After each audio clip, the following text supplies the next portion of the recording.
salah satu peranan utama Majlis Peguam atau Malaysian Bar ni diletakkan di bawah Seksyen 42 1A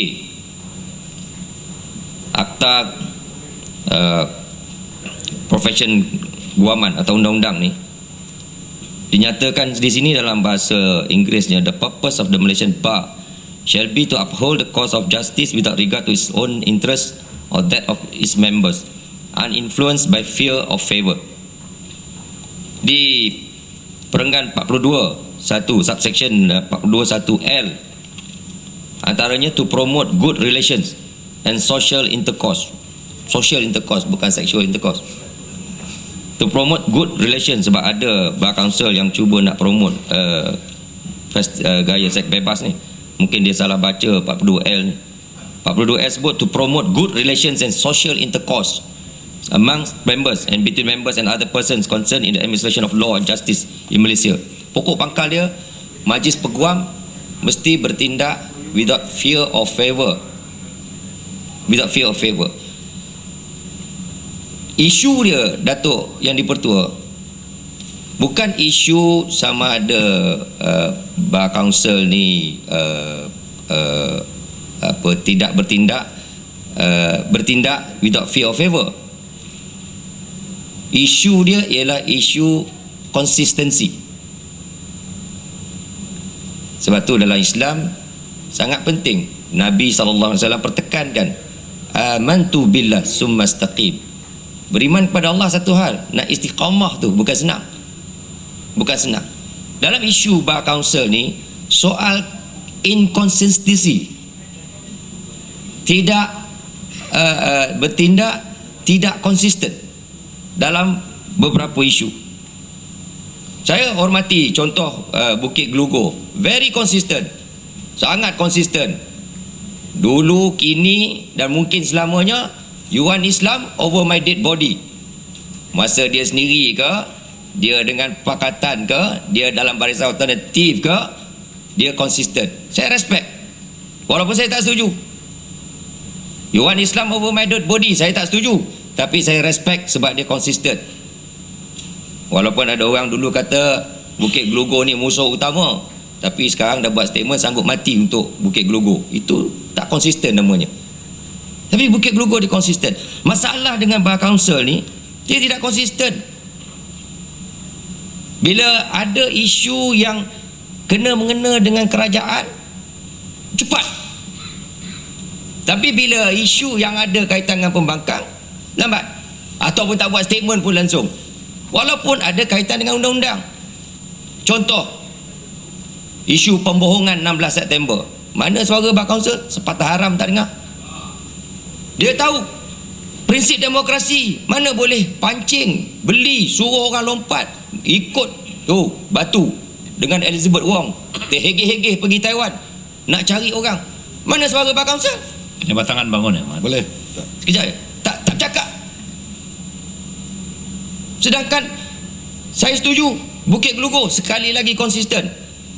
Bila pembohongan 16 September terbongkar, Bukit Gelugur satu-satunya peguam dan ahli parlimen yang bangkit menyuarakan pendapat dia yang very konsisten. Dia kata apa? Dia kata Pematang Pauh patut bertaubat, patut letak jawatan. You're not fit to be a leader. Sebab cuba nak beli ahli parlimen Barisan Nasional. That's very consistent. Saya respect. Kita setuju tak setuju tu satu hal, tapi dia konsisten. Mana suara bar council?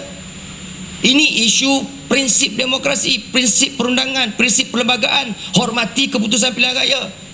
Yang terang-terang Permatang Pauh tak hormat, bohong lagi. Mana suara bar council? Kalau dia konsisten, dia akan tegur. Dia tak tegur.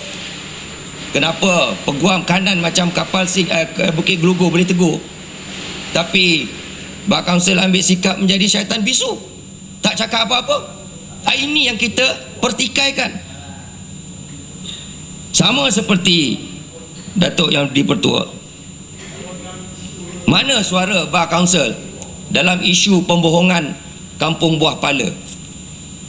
Ditabur janji pada penduduk Kampung Buah Pala semasa kempen pilihan raya, ini hari undi, minggu depan geran kasih keluar. Ini hari dapat kerajaan, minggu depan traktor dihantar. Mana? Tak pertahankan langsung, tak sebut pun, tak nasihatkan penduduk Kampung Buah Pala, you can take this matter to court, we will protect your interest, seperti yang disebut di bawah section 42L. Tak ada. Pasal memberi persepsi bahawa sebab tu kerajaan pembangkang, kerajaan DAP. Bila kerajaan Barisan Nasional buat, dia berkokok bukan main lagi. Tapi bila kerajaan DAP buat, senyap, jadi setan bisu. Ini yang rakyat pertikaikan. Kenapa? Double standard. Sama dengan bila kerajaan Selangor yang ada sekarang menggunakan akta pengambilan tanah, merampas perumahan rakyat di PPR Jelatik, Kampung Datuk Keramat. Rakyat pertikai, tak mau pindah sebab ada benda belum selesai. Tak, dia guna akta pengambilan tanah, dia keluarkan notis, rampas, pergi ugut. Akhirnya rakyat terpaksa keluar. Mana suara Bar Kansel? Tak ada suara Bar Kansel. Sunyi, sepi, jadi setan bisu. Pasal memberi persepsi sebab tu kerajaan yang mereka sokong, kerajaan daripada pakatan. Jadi ini yang menjadi persoalan sehingga rakyat mempertikaikan kredibiliti dan integriti Bar Kansel. Contoh, Datuk Speaker, bila isu timbul berkaitan dengan kegiatan dakwah oleh Damansara Utama Methodist Church dari bulan puasa, menjemput orang Islam, konon cerita jemput orang Islam buka puasa di gereja dia, yang akhirnya terbukti ada kegiatan dakwah. Mana suara Bar Kansel? Tak ada suara Bar Kansel. Terang-terang ianya bertentangan dengan perlembagaan, bertentangan dengan undang-undang. Mana suara Bar Kansel?